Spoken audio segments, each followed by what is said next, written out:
ونشهد أن لا إله إلا الله وحده لا شريك له وأشهد أن محمدا عبده ورسوله الذي أرسله بالحق بشيرا ونذيرا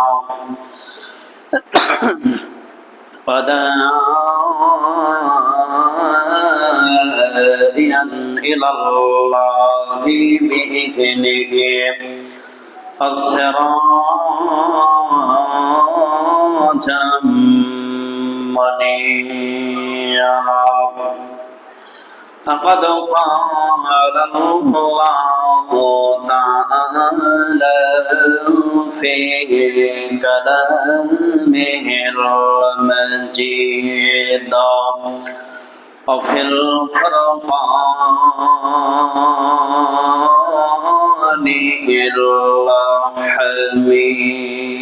الحميد أعوذ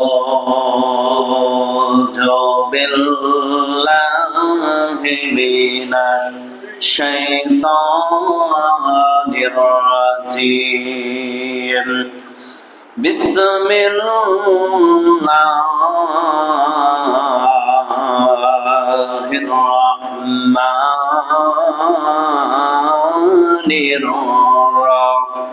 الرحيم ليلة القدر خير من ألف شهر إن الله وملائكته يصلون على النبي يا أيها الذين آمنوا صلوا عليه وسلموا تسليما الله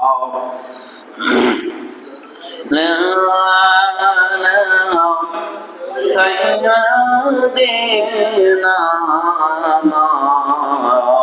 مولانا محمد وعلى آله سيدنا شفيعنا محمد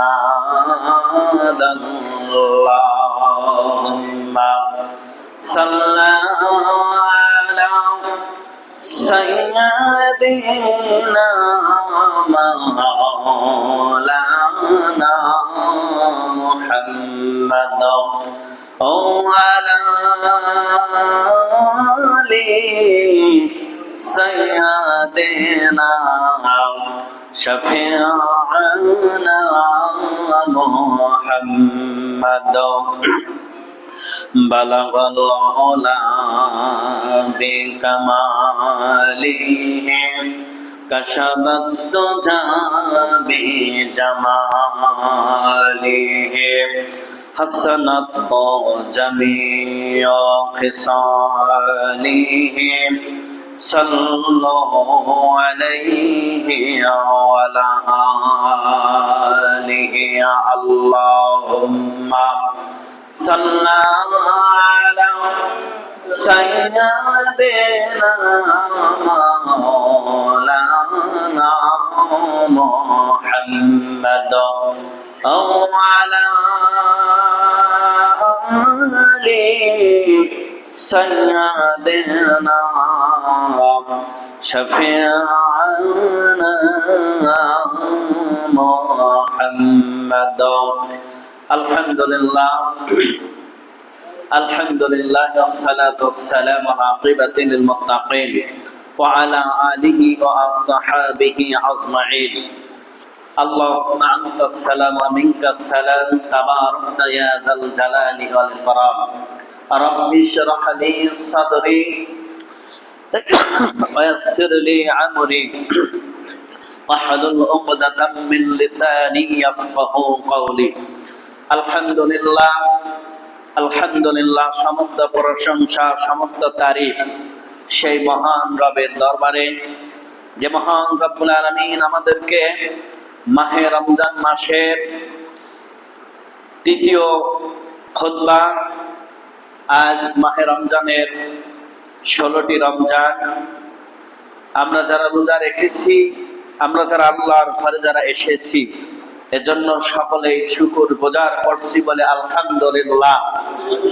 মাহে রমজান মাস একটি পবিত্র মাস, একটি গুরুত্বপূর্ণ মাস, যেই মাসে আল্লাহ রাব্বুল আলামিন কোরআনুল কারীম বিশ্ব নবীর উপরে নাজিল করেছেন। মহান রব, যে রব আমাদেরকে দুনিয়ার সমস্ত অশ্লীল পাপাচার কাজ থেকে, দুনিয়ার খারাপ কাজ থেকে অব্যাহত করে আল্লাহর ঘরে মনোনীত করেছেন, এজন্য আমরা সকলেই শুকরগুজার করছি বলে আলহামদুলিল্লাহ। সকলেই পড়ছি রব্বানা লাকাল হামদ হামদান কাসীরান তাইয়িবান মুবারাকান ফীহি। এমন একটি মাস আমরা পেয়েছি, প্রায় মাস শেষের দিকে চলে যাচ্ছে। রহমত আমাদের মাঝ থেকে বিদায় নিয়ে চলে গেছে, মাগফিরাত আমরা পেয়েছি, আমাদের সামনে না যাক। আমরা আজকের যে মাহে রমজানের যে তৃতীয় খুতবা আলোচনা করব, আজকের আলোচনা হচ্ছে শবে কদর। কি সূরা বলেন? এই সূরাটা কোরআনুল কারীমের ভিতরে আছে। কদর সূরা আছে না, ইন্না আনজালনাহু ফি লাইলাতিল কদর। আল্লাহ রাব্বুল আলামিন এই সূরা সম্পর্কে জমার যে আজকে আলোচনা, মাহে রমজানের যে তৃতীয় জমার আলোচনা, প্রথমে আল্লাহ রাব্বুল আলামিন এই আলোচনার প্রথমে বলেছেন শবে কদর, ইতিকাফ ও ফিতরা। বিষয় কয়টি বলেন তো? কয়টি বিষয়? 3টা বিষয়। আপনারা একটু কথা বললেই ভালো হয়। কথা বলাটা হচ্ছে, রাসূল সাল্লাল্লাহু আলাইহি ওয়াসাল্লাম যখন সাহাবীদেরকে নিয়ে কথা বলতেন, আমি এই কথাটা আগেও বলেছি, হয়তো আপনাদের মনে নাই, আমি আবার স্মরণ করে দিই। রাসূল যখন তার সাহাবীদেরকে নিয়ে কথা বলতেন তখন সাহাবীদেরকে প্রশ্ন করতেন। এটা জানা এবং বোঝা। রাসূল তখন বললেন যে আমি যে তোমাদেরকে প্রশ্ন করি, এটা কি তোমরা বিরক্তকর মনে করো? এটা সুন্নতের একটা অংশ। সুন্নতের কি? সুন্নত মনে হয় কারো লাগে না নাকি? সুন্নত, ফরজ, সুন্নত, ওয়াজিব এগুলো প্রয়োজন হয় কিনা? তাহলে এই যে জবাবটা দিচ্ছেন এটা হচ্ছে সুন্নত। তাহলে আল্লাহ রাব্বুল আলামিন শবে কদর, ইতিকাফ ও ফিতরা সম্পর্কে আজকে আলোচনা। মাহে রমজানের আর 2টা খুতবা আছে, লাস্টেরটা হইলেও হতে পারে, না হইলেও হতে পারে, তবে একটা জুম্মা আমরা ইনশাআল্লাহ পাবো, আর একটা জুম্মা আমরা কি ইনশাআল্লাহ সেটা পাবো। এমন একটি মাস যে এই মাস যারা পেল আর এই মাস পাওয়ার পরে যারা রোজা রাখলো না, এদের সে কপাল পোড়া আর নাই। এই মাস পাওয়ার পরেও যাদের গুনাহ মাফ করতে পারলো না, এদের সে কপাল পোড়া আর নাই। এই রোজা রেখে অনেক মানুষ গীবত করে, মিথ্যা কথা বলে, হিংসা করে, মারামারি করে, হানাহানি করে, খুন খারাপি করে, অশ্লীল ভাষায় গালি দেয়। তাদের রোজা আল্লাহর কাছে কবুল হয় না। তাদের রোজা কি আল্লাহর কাছে কবুল হয় না? আজকের আলোচনার ভিতরে আছে। তাহলে আমরা প্রথমে রমজানের সবচেয়ে গুরুত্বপূর্ণ সময় হলো শেষ 10 রাত। শেষ 10 রাত এটা আমাদের সামনে আসছে। আজকে 16 রোজা। এই 16 রোজা কেন্দ্র করে যখন 20টা রমজান আমরা আসব, 20 রমজানে যারা এতেকাফে থাকবে, 20 রমজানে তারা আসরের নামাজ পড়ে এতেকাফের উদ্দেশ্যে তারা মসজিদে কি তারা থাকবে। তাহলে রমজানের সবচেয়ে গুরুত্বপূর্ণ সময় হলো এই 10 রাত। এই যে লাস্টের যে 10টা রোজা, এর মধ্যেই কি সবে কদর আছে, কি আছে? কিন্তু আমরা একটা রাত আমরা সেটাকে সকলেই এটা আমরাকে একটা হ্যাবিট করে নিছি যে 27 রাত। বেজর রাত বলে আল্লাহ রাসূল সাল্লাল্লাহু আলাইহি ওয়াসাল্লাম বলেছেন, তোমরা সবে কদর বেজর রাতগুলো তোমরা খোঁজো। তাহলে সেই শেষের যে 10 রাত, রাসূল সাল্লাল্লাহু আলাইহি ওয়াসাল্লাম রমজানের প্রথম 20 রাতে আমরা সকলে একটু খেয়াল করে শুনি। প্রথম 20 রাতে কিয়ামুল লাইল করার আগে বা পরে কিছু সময় উনি ঘুমাতেন। আমি যে রাত্রে জাগবো, এজন্য শেষ রাত্রে জাগার আগে এই রাত্রে আমাকে একটু বিশ্রাম বা একটু ঘুমের প্রয়োজন আছে না নাই? যেহেতু আমি রাত্রে জাগবো, আমি আল্লাহর খুশির জন্য, আল্লাহকে পাওয়ার জন্য, আমার গুনাহ মাফের জন্য এই রাতগুলো আমি আল্লাহর কাছে কি কোরবানি করে দিলাম, আমার জীবনকে আমি উৎসর্গ করে দিলাম, যে শেষ রাতের শেষ প্রহরে আমি ইবাদতে মগ্ন থাকবো। আমি আল্লাহর কাছে কি আমি আল্লাহর ধ্যানে মগ্ন থাকবো। আল্লাহর কাছে আমার একটা উদ্দেশ্য, আল্লাহ মাহে রমজানের সেই দশকের কেন্দ্র করে আমার জীবনের গুনাহগুলি আল্লাহ তুমি মাফ করে দাও। সকলে বলে আমিন। যারা এই মাস পাওয়ার পরেও, যারা এই 10 দিন ইতিকাফ পাওয়ার পরেও যারা থাকতে পারলো না, এদের মতন হতভাগা কপাল পোড়া আর আছে কি বলেন? তাহলে কিন্তু রমজানের শেষ 10 রাতে তিনি সারা রাত বা প্রায় সারা রাত জাগ্রত থেকে কিয়ামুল লাইল ইবাদতে রত থাকতেন। কিয়ামুল লাইলটা হলো যেটা আমরা অনেকে তাহাজ্জুদ নামাজ পড়ি। রাসূল সাল্লাল্লাহু আলাইহি ওয়াসাল্লাম তাহাজ্জুদ ইবাদতটা তার বেশি ছিল। তাহাজ্জুদ কি শেষ রাতের ইবাদতটা তার বেশি ছিল। রাসূল যদি কোন ইবাদতটা যদি একাধারে করত, কি করত? একাধারে যদি করত, তাহলে ওটা ফরজ হওয়ার সম্ভাবনা কি বেশি থাকতো। রাসূল সাল্লাল্লাহু আলাইহি ওয়াসাল্লাম শুধু তাই নয়, তিনি তার পরিবারকে এবং পরিজনকে জাগিয়ে দিতেন কি? পরিবারকে, পরিজনকে, সবাইকে জাগিয়ে দিতেন ইবাদতের উদ্দেশ্যে। বলি সুবহানাল্লাহ। আর আমরা আমাদের ছেলে মেয়েদেরকে বলি ঘুমাও, কি তোমরা একটু বিশ্রাম করো, পরিশ্রমটা বেশি হয়েছে, সামনে পরীক্ষা, সামনে লেখাপড়া, একটু পরিশ্রম হবে, তোমরা একটু ঘুমাও। এটা হলো আমাদের নৈতিকতা। এটা আমাদের কি এই নৈতিকতাটা আমরা অনেকেই বুঝি। রাসূল সাল্লাল্লাহু আলাইহি ওয়াসাল্লাম তার পরিবারকে জাগিয়ে দিতেন এবং পরিজনকেও তিনি কি জাগিয়ে তুলতেন। হযরতে আয়েশা রাদিয়াল্লাহু তাআলা আনহার হাদিস থেকে বর্ণনা করেছেন, কানা রাসূলুল্লাহ সাল্লাল্লাহু আলাইহি ওয়াসাল্লাম ইজা দাখালাল আশরু আয়াহলাল লাইলা ওয়া বাকাতা আহলাহা ওয়া জাদ্দা ওয়া শাদাল মিজা।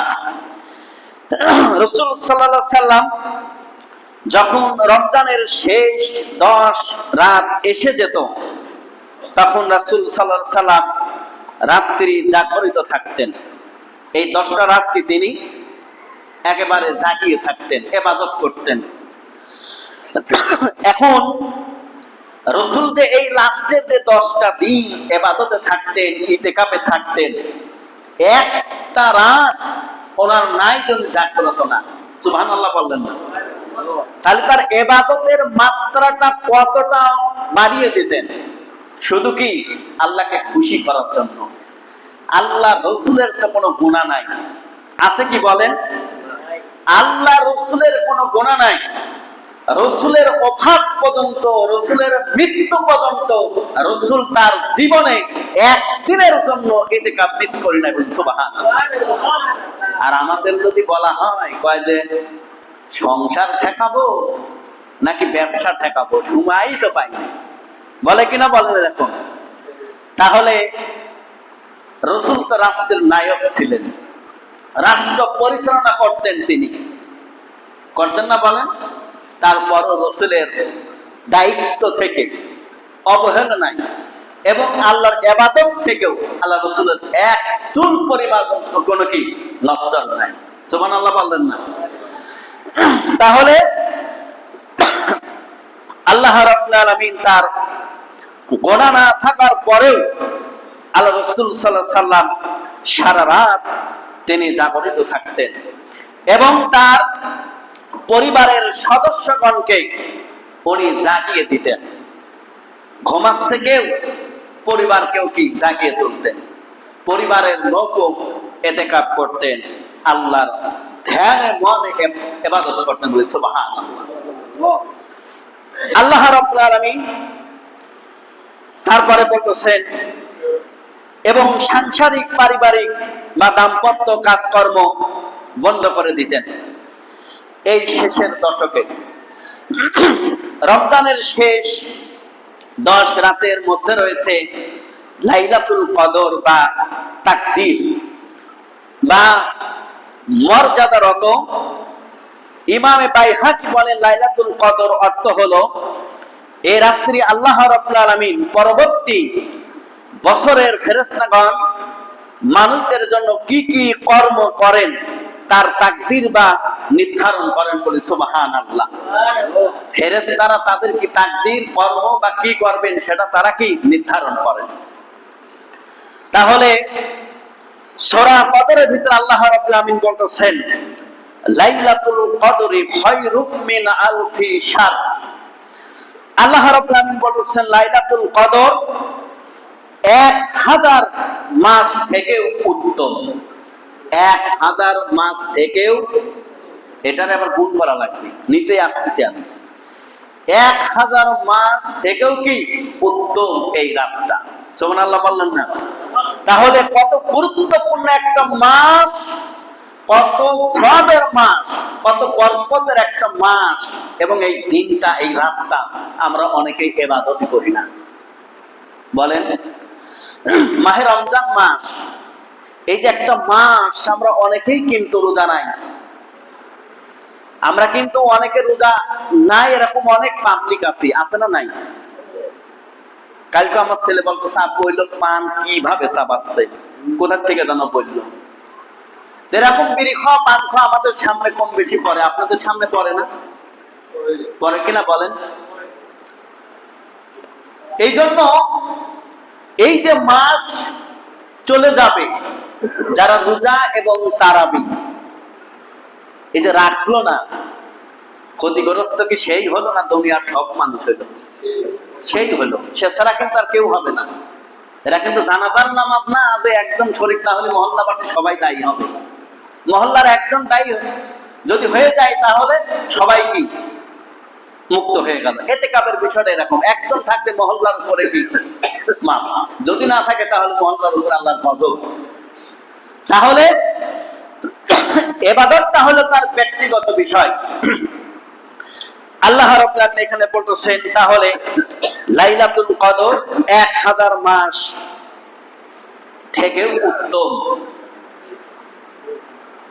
এই রাতটি উম্মতে মুহাম্মাদের জন্য সবচেয়ে বড় একটা নিয়ামত, সবচেয়ে বড় একটা কি নিয়ামত। আমরা কিন্তু 27 রাত্রি বেশি আসি। এই যে এক মাসের মধ্যে সবচাইতে 27 রাতকে আমরা বেশি প্রাধান্য দিই। বেশি কি? বেশি আমরা প্রাধান্য দিই। তাহলে এখানে বলা হচ্ছে একটি রাতের ইবাদত 1000 মাস বা প্রায় 84 বছরের ইবাদতের চেয়ে উত্তম। এতে গুণ করলাম, খেয়াল করেছেন? একটু খেয়াল করেন। এখানে বলা হচ্ছে একটি রাতের ইবাদত, একটি রাতের ইবাদতের কথা বলা হয়েছে। তাহলে এই মাস যদি চলে যায়, এই মাস যদি চলে যায়, 1000 চেষ্টা করলেও এই রাত কিন্তু আমরা আর পাবো না। পাবো কি বলেন? এখানে বলা হচ্ছে একটি রাতের ইবাদত 1000 মাস বা প্রায় 84 বছরের ইবাদতের চেয়ে উত্তম। বলি সুবহানাল্লাহ। চিন্তা করেছেন, 84 বছরের উত্তম। 84 বছর তো আমরা বাঁচবই না, কারণ যে পরিমাণ ভালো মন্দ খাই আমরা, যে পরিমাণ ভেজাল খাই, সবজি দেখতে এত সুন্দর, বাড়ি কিনে নিয়ে আসে সুন্দর করে রান্না দিতে দিতে লাগে, লাগে না বলেন? হ্যাঁ, এত পরিমাণ হাইব্রিড দিয়ে ওকে, মানে এত পরিমাণ তরতাজা করছে, সার খাই, এগুলো খাইলে মানুষ কি বাঁচার কথা বলেন? এই যে ইরানের যে প্রেসিডেন্ট, তার বয়স কত? 95 কথা না? 95 না 85 বছর। চেহারা নাকি দেখেন তো, মানে ঝকঝক চকচকে চেহারা। 85 বছরের 90 বছরের বয়সে আমার দেশের মুরব্বী দেখেন তো দেখি, হয় ঘাড় বেঁকা হয়েছে, নাই মাথা বেঁকা হয়েছে, নাই মাজা বেঁকা হয়েছে। আর ইরানের প্রেসিডেন্ট কি একদম স্ট্রং বলেন? আল্লাহ যেমন তার চেহারা দিছে, আল্লাহ তেমন তার কি গঠন দিছে। এত সুন্দর একটা মানুষ। ওই দেশের প্রায় মানুষ ওই প্রেসিডেন্টের জন্য কাঁদতেছে, রাজপথে এসে বলেন সুবহানাল্লাহ। আমাদের কুষ্টিয়া জেলার ডিসি দিনে আমার জীবনেও আমি দেখি নাই, শুনি নাই। এইবার দেখেন আমাদের জেলায় যে ডিসি আইছিল, ডিসির জন্য হাজার হাজার মানুষ কান্নাকাটি করেছে, শুধু ডিসি কে খালি বদলি করেছে। দেখেন একজন জেনারেল শিক্ষিত মানুষ, একজন জেনারেল পাওয়ার তাকে দেওয়া হয়েছে। যারা জেনারেল শিক্ষিত হয়েছে তার ছোটবেলা থেকে, অথচ দেখেন তাদের ভিতরে নৈতিকতা কত, অথচ ওই নৈতিকতা কিন্তু আজকে আমাদের ভিতরে নাই, ঠিক কিনা বলেন? তাহলে কুষ্টিয়া জেলার একজন ডিসির জন্য সাধারণ জনগণ কাঁদছে, তাকে বদলি করা, তাহলে যে কতটা সম্মান 3 মাসে অর্জন করেছে। সুবহানাল্লাহ বলেন। এই সম্মান আমাদের অর্জন করার দরকার আছে না নাই বলেন? অনেক সমাজের মধ্যে অনেক মানুষ আছে মারা গেলে কান্নার গোল করে যায়, আবার অনেকেই একটু হিংসা বশত মারা গেলে মনে করে মরতে ভালোই লাগছে। তবে আমি আমার ভাষায় বলি, আপনার যদি শত্রু থেকে থাকে বা আপনার শত্রু যদি হয়, কেউ যদি মারা যায়, আপনি জানাজার মাঠে যায় ওইটা ধরবেন, আপনি আল্লাহর রাস্তায় তাকে মাফ করে দেবেন। এটা হলো আপনার ব্যক্তিত্ব, নৈতিকতা, এটা আপনার আদর্শ, এটা আপনার চরিত্র, এটা আপনার কালচার, এটা আপনার তৈরি করা মনের মধ্যে। মানুষ মারা গেলে তার জন্য পরক্ষণে কি দোয়া ছাড়া আর কোনো কিছু। কিন্তু আমাদের দেশের মানুষ আছে মারা গেলেও তার শান্তি চাই না। এই জন্য আমাদের নৈতিকতার দিকটা আমরা অ্যাক্টিভ থাকবো সবাই ইনশাআল্লাহ। আল্লাহ রাব্বুল আলামিন তারপর এখানে বলতেছেন যে কত বড় নিয়ামত, শুধু তাই নয়, এই রাত্রি কিয়ামুল লাইল বা তাহাজ্জুদে জাগ্রত থাকলে আল্লাহ রাব্বুল আলামিন পরবর্তী সকল গুনাহ আল্লাহ ক্ষমা করে দেয়। বলেন সুবহানাল্লাহ। আমরা তাহাজ্জুদ শুধু মাহে রমজান মাসে অনেকেই পড়ি, আর 12 মাসে আমরা চেষ্টা করি না। তাহাজ্জুদ ইবাদতটা হলো আল্লাহর সান্নিধ্য লাভ হওয়া, আল্লাহর সাথে সম্পর্ক করা বা আল্লাহর কাছে দ্রুত যাওয়া, আল্লাহর সাথে সম্পর্ক করা তাহাজ্জুদে। আল্লাহ রাব্বুল আলামিন ফরজ নামাজের ভিতরে কোথাও বলা হয়নি যে আল্লাহর কাছে তুমি কিছু চাও, স্বেচ্ছায় যাই। আল্লাহ বলেছেন বান্দা যদি রাত 12টার পরে স্বেচ্ছায় যে আমার কাছে যা চাবে আমি আল্লাহ তাই দেব। বলি সুবহানাল্লাহ। কিন্তু শর্ত হলো তাহাজ্জুদ। শর্ত হলো কি? তাহাজ্জুদে। আল্লাহ এখানে বলতেছেন যদি কেউ ঈমানের সাথে সব লাভের খাঁটি নিয়তে লাইলাতুল কদর বা কিয়ামুল লাইল বা তাহাজ্জুদে অতিবাহিত করে, তবে তার সকল পূর্ববর্তী সকল গুনাহ আমি আল্লাহ রাব্বুল আলামিন মাফ করে দিই। বলেন সুবহানাল্লাহ। তাহলে আমরা তাহাজ্জুদরত অবস্থায় শেষ রাতের শেষ প্রহারে অবশ্যই আমরা ইবাদত করব, তাহাজ্জুদ ইবাদতটা। আর যখন আমরা সেজদায় যাব অবশ্যই কি আল্লাহর কাছে ওই সময় আমাদের কথাগুলি আমরা আল্লাহর কাছে বলবো। বলি সুবহানাল্লাহ। সেজদায় যায় কিয়ামুল লাইল তাহাজ্জুদের সেজদায় যে আমরা আল্লাহর কাছে চাবো ইনশাআল্লাহ, মনে থাকবে। তাছাড়া অন্য আর কোন সময় সব সময় চাওয়া যায়, কিন্তু আল্লাহ বললেন রাতের শেষ প্রহারে আমার কাছে চাও। আমার বান্দা আমার কাছে যা চাবে আমি আল্লাহ তাই দেব।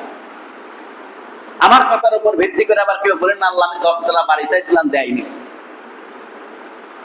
আপনি আখিরাতে এবং দুনিয়াতে কল্যাণের জন্য আল্লাহর কাছে চাবেন। ওই একজন বলতেছে হুজুর আপনি তো ওয়াজ করলেন তে আমি আল্লাহর কাছে কিছু জিনিস চাই কিন্তু আল্লাহ আমাকে দেয় না। তে বলতেছে তুমি একাধারে 40 দিন আমল করো। 40 দিন আমল কি? তুমি নামাজ পড়ো, ভালো ভালো কিছু আমল দিছে করছে। এখন 40 দিন পার হয়ে গেছে, কিছুই পাই নাই। তখন ওই ব্যক্তি হুজুরের কাছে বলতো হুজুর আপনি তো 40 দিন আমলের কথা বলেছিলেন, আমি তো একাধারে 40 দিন আমল করেছি কিন্তু কিছুই তো পাই নাই। তো বলতেছে যে 40 দিন আমল করলি, 5 ওয়াক্ত নামাজ কালাম করলি, মিথ্যা কথা না বললি, গীবত না করলি, ঠিক আছে, হারাম না খাইলে অবশ্যই আল্লাহ দোয়া কবুল করে। যদি 40 দিন যদি একাধারে কোনো মানুষ যদি এইভাবে চলতে পারে তাহলে অবশ্যই আল্লাহ তার দোয়া কি কবুল করে। তো বলতেছে আচ্ছা তুমি যে 40 দিন ইবাদত করছো কিভাবে করছো? তো ইবাদতের প্রথম শর্ত হলো আমাকে পবিত্রতা হওয়া। কি পবিত্রতা? আমি যেখানে নামাজ পড়বো সেই জায়গাটা পবিত্র হতে হবে, যে স্থানে দাঁড়াবো সেই স্থানটা পবিত্র হতে হবে, যেই জায়নামাজে দাঁড়াবো সেই জায়নামাজটা পবিত্র হতে হবে, যে পোশাকটা পরবো সেই পোশাকটা পবিত্র হতে হবে, এবং শর্ত হলো তোমাকে ওযু করা লাগবে। তো বলতে হুজুর আপনি তো বলেছেন খালি 40 দিন ইবাদত করেন, তো ওযুর কথা তো আপনি বলেন না। আমি কি একদিনও ওযু করি নাই? আরে বেটা ওযু না করলে কি ইবাদত কবুল হয়? তো ইবাদতের শর্ত হলো পবিত্র হওয়া। অবশ্যই আমাকে ওযু করা লাগবে। কি করা লাগবে? আমরা এখানে 50 বছরের উপরে কেউ নামাজ পড়ি কিনা বলেন? আমি যদি আপনাদেরকে বলি বেসিক যে ওযু ফরজ কয়টি, আমি মুখে উত্তর চাচ্ছি না, আপনারা আমাকে শুধু হাতের ইশারা দিয়ে দেখান তো ওযুর ফরজ কয়টি? কয়টি বলেন? 3টি। কে বলবো? একজনেরও হয় 4টি। বাদন ভাই আর এই যে আপনি বলেছেন ওযুর ফরজ হচ্ছে 4টি। দেখেছেন এই অবস্থা। আমি কিন্তু কাউকে হেয় প্রতিপন্ন করছি না, যে আমি কাউকে অপমান বোধ করছি। আমি এখানে বলেছি আমি একটা লেকচারার হতে পারি, আমি আপনাদের সাময়িক একটা শিক্ষক হতে পারি, আমি আপনাদের সবার কাছে কারো ছেলের সমতুল্য, কারোর কাছে ভাই, ঠিক আছে, এইভাবে আমি বেড়াই ঠিক এইভাবে। আমি এখানে শিক্ষণীয় বিষয় যে আমরা যে ওযু করি, নামাজের শর্ত হলো ওযু। ওযু যদি না হয় নামাজ হবে না। আপনি বড় হুজুরের কাছে শুনতে পারেন, আরো বড় হুজুর শুনতে পারেন যে ওযু না হলে নামাজ হবে না। ওযুর ফরজ যদি না আদায় হয় তাহলে আপনার নামাজ হবে না। ওযুর ফরজ হচ্ছে 4টি। ওযুর ফরজ কয়টি? 1 নম্বরে হচ্ছে সমস্ত মুখ ধোয়া, 2 নম্বরে হলো 2 হাতের কনুই সহ ধোয়া, 3 নম্বরে হলো মাথা মাথাহ করা, 4 নম্বরে হচ্ছে 2 পায়ের টাকনি সহ ধোয়া। এগুলো জানতেন? এবার আসেন গোসলের ফরজ কারা জানেন? কয়টা বলেন? গোসলের ফরজ যদি আমি আদায় করি তাহলে আমার ওযু করা লাগবে না। এটা অনেকেই জানেন না। গোসলের ফরজ যদি আদায় করি তাহলে আমার আর বেসিক আর এই ওযুর ফরজ 4টি করা লাগবে না, ওইটাই যথেষ্ট। তাহলে ওযু করা লাগছে না। আমি এইভাবে করি আসি। তাহলে ওযুর ফরজ হচ্ছে 3টি। এই 3টির একটা যদি না হয় তাহলে আপনার গোসল হবে না। আমি আর নিচে নামতেছি না। তাহলে গোসলের খরচ তিনটি। 1 নম্বরে কুলি করা, 2 নম্বরে নাকে পানি দেওয়া, 3 নম্বরে সমস্ত শরীর ধৌত করা। রাসূল সাল্লাল্লাহু আলাইহি সাল্লাম সবসময় ওযু করতেন মগ অথবা বদনি।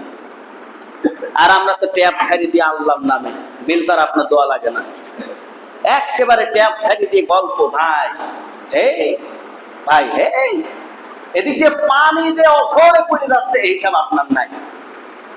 অপচয়কারী শয়তানের কি? এই যে পানিটা নষ্ট করছেন, এর জন্য আপনার আল্লাহর কাছে জবাব দেওয়া লাগবে। 1 মগ পানি দিয়ে আল্লাহ রাসূল কি ওযু করতেন। রাসূল সাল্লাল্লাহু আলাইহি সাল্লাম বলা হয়েছে যে গোসল করতেন অতিরিক্ত কম পানি দিয়ে। কম পানি দিয়ে কি গোসল করতেন। তাহলে আল্লাহ রাব্বুল আলামিন এই যে পানিগুলো আমরা খরচ করি, এই পানিরও কিন্তু হিসাব দেওয়া লাগবে। লাগবে কিনা বলেন? অবশ্যই হিসাব দেওয়া লাগবে। প্রথমে আমরা তাহলে ওযুর খরচ 4টি, গোসলের খরচ কি 3টি। নামাজের মোট হচ্ছে 13 খরচ। নামাজের মোট খরচ কয়টি? 13। ভিতরে এবং বাইরে দিয়ে মোট হচ্ছে 13 খরচের একটা খরচ যদি আদায় যদি না হয়, সারা জীবন কপালের চামড়া ছুলিয়ে দাঁড়ি করে যদি ফেলা দেন, তাও কোনো লাভ হবে? তাহলে এটা আমরা আগামীতে শুনবো। তাহলে আজকের যে আলোচনা করতেছিলাম সবে কদর গেল, এখনো অনেক কথা আছে। সম্মানিত উপস্থিতি, ইতিকাফ সম্পর্কে আমি বলতেছিলাম। মহল্লার বলা হচ্ছে একজন জ্ঞানী মানুষ, যারা কোরআন পড়তে পারে, যারা একটু শিক্ষিত, তারা ইতিকাফে থাকবে। আবার আপনারা মাইন্ডে নিয়ে না থাকলে মূর্খ মানুষ আমি থাকবোই না, না, ঠিক আছে? যারা কোরআন পড়তে পারে কোরআন পড়বে, যারা নামাজ পড়তে পারে জিকির আজকার করবে, নফল ইবাদত করবে। ইতিকাফে থেকে কোনো গল্প করা যাবে না। এতে প্রথম শর্ত হলো এইটা, মসজিদ আর তার টয়লেট, আর যদি কোনো কিছু প্রয়োজন হয় ইমাম মুয়াজ্জিন ছাড়া বেশি কথা বলা যাবে না, তাহলে ইতিকাফের গুরুত্ব নষ্ট হয়ে যায়। এবার কি আলহামদুলিল্লাহ কেউ কি সবাই নিয়ত করেছেন?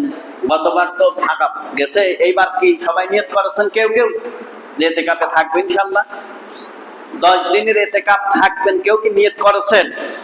কেউ এখনো করি নাই, যেহেতু আজকে 16 রোজা, 20 রমজানে আসরের নামাজ পড়ে থাকতে হবে। আমি আমার মতন করে বললাম। ফিতরার কথা আমরা বলি। ফিতরাটা হলো আমরা কোন খাবারটা খাই, আমরা কোন খাবারটা খাই। ফিতরা এখন অনেক সময় আছে, ঠিক আছে, এটা আরেকদিন বলা যাবে। তবে 85 টাকা পর্যন্ত ফিতরাটা আমরা দিতে পারি। একসা পরিমাণ বোঝায় হচ্ছে 3 কেজি 300 গ্রাম। কোন কোন রাবি, কোন কোন ফকিগণ বলেছেন একসা পরিমাণ 2 কেজি 250 গ্রাম বোঝায়। এখন আমি কোন খাবারটা খাই, আমার কাছে সবচাইতে কোন খাদ্যটা আমার কাছে সবচাইতে ফেভারিট, যেই খাবারটা আমার কাছে ফেভারিট, আমরা সেই অনুপাতে আমরা দিতে পারি। চাউল বলেন, আটা বলেন, কিশমিশ বলেন, হ্যাঁ খেজুর বলেন, যেই খাবারটা আমরা খাই ওটার হিসাব করতে গেলে এক একজনের উপরে আসবে হচ্ছে 2500 টাকার উপর। আচ্ছা, সবার উপর নিম্ন হলো কত? 85। আচ্ছা, এবার বলেন 85 ধার্য করেছি তা না, আপনি বেশিও দিতে পারেন, তবে কম দিয়েন না, জিনিসের এখন দাম বেশি। তবে একজনের পরিবারে যদি 7-8টা ফিতরা থাকে, তাহলে দেখবেন যে আপনার ওই পরিবার বা ওই সমাজের মধ্যে সবচাইতে ন্যূনতম কোন ব্যক্তিটা, ওই টাকাটা তাকে দিবেন, যেন সে একটা কিছু করতে পারে। আর যাকাতের কথা তো আমি আগামীতে বলেইছি। আমরা অবশ্যই এগুলো মাথায় রাখবো ইনশাআল্লাহ। সবাই ভালো থাকবেন, সুস্থ থাকবেন। আসসালামু আলাইকুম ওয়া রাহমাতুল্লাহি ওয়া বারাকাতুহু।